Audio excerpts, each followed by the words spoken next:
Hello, fellow patriots, and welcome to our 10th and final Never McCain briefing. We're going to shed some light on the great betrayer McCain's anti-gun record and his syndicate's influence, power, and control over the media and organizations. We have 3 NRA magazines here. 2 of them picture McCain on the cover, and all 3 of them attack him for sponsoring 2 anti-gun and unconstitutional bills. The McCain-Feingold campaign finance reform bill attacked free speech and limited pro-gun communications. The McCain-Lieberman bill affecting the gun shows nearly succeeded in closing all gun shows in the country. Normally, these 2 constitutional betraying bills would have been enough evidence to convince voters to never vote for McCain again. But that was before McCain unleashed his syndicate of deceitful operatives on the public. Incredibly, at the National NRA meeting held in Phoenix, McCain was honored with a guest speaker role and was endorsed by the NRA over 100% pro-gun challenger J.D. Hayworth. There was no logical explanation issued by the NRA for this action. It was obviously an indication of the power of McCain's syndicate. In shock, disgust, and outrage at this betrayal, many NRA members resigned.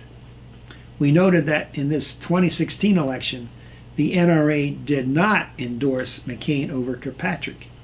It seems that they fear the loss of members more than they fear McCain's syndicate. Recently, we received auto dialer calls from Maricopa County Attorney Bill Montgomery and Arizona Attorney General Mark Brnovich, extolling the strong pro-gun record of McCain. This sent our film crew rolling on the floor with howls of laughter. I've recorded the calls on my phone for future reference. This was more evidence of the power of the McCain syndicate, that they could intimidate the top 2 law enforcement officers in the state to commit a lie in support of McCain's re-election. So ridiculous was the lie that it was humorous. The same can be said for the Arizona Right to Life and National Right to Life organizations. With McCain's appalling record on right to life issues, how in the world could they endorse McCain over Hayworth or McCain over Dr. Kelly Ward? Answer: power of McCain's syndicate. You may have noticed that McCain's campaign practices seem to imitate many of the actions described in Alinsky's manual, Rules for Radicals. You may have also noticed that McCain's ideological ideas, as well as some of his financial support, comes from George Soros. In McCain's campaigns against Hayworth and Dr. Ward, he lied in his ads and practiced bird-dogging techniques as described in the leaked emails of the DNC to disrupt the rallies of his opponents. This is more of the power and influence of his syndicate.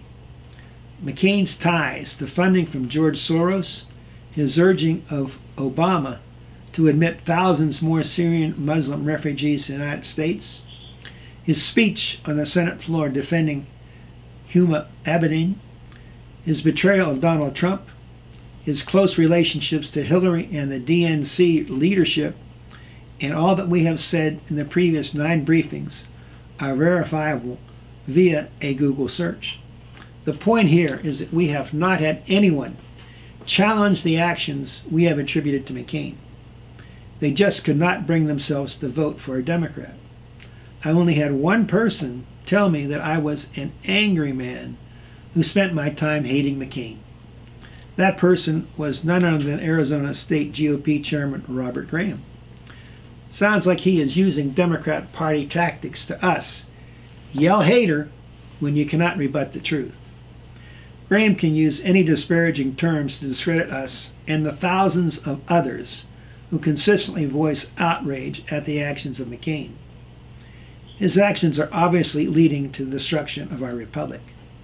Graham's previous covert support of McCain and now his overt support tell conservatives all they need to know about Mr. Graham. He does not tell the truth, and he cannot be trusted.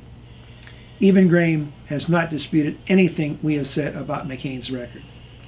How could any conservative support McCain? His support is based on emotion and not logic. The logical path, if you have viewed the previous 9 Never McCain briefings, is to vote for Kirkpatrick to save the country and to save Trump from more betrayals by the great betrayer John McCain. In conclusion, remember, if the no votes, write-in votes, and Kirkpatrick votes total more than McCain votes, but Kirkpatrick's total alone is less than McCain's total, we still lose. Vote for Kirkpatrick, not a write-in or a no vote. Remember, never the great betrayer McCain. At this time, I would like to acknowledge our outstanding film and editorial team. First, there's Sarah Nelson, editor and script assistant, and Charlie Joyner, film, sound, and social media tech, who is behind the camera now. In conclusion, God bless you all and the United States. Be smart, pray the election home, vote for Trump and against McCain. Bye now, and thank you for watching our briefs.